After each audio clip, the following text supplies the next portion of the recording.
hendaklah tekan-tekan sifat itu sedikit demi sedikit.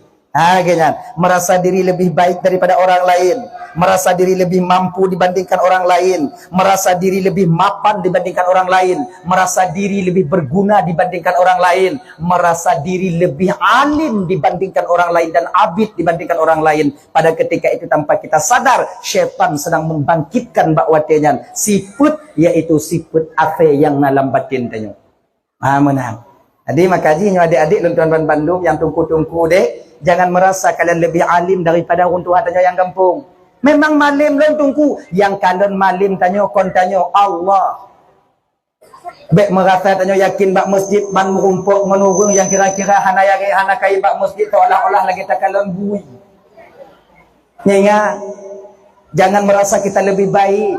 Ajak wajib, ajak. Di ketika tanya yakin masjidnya kalau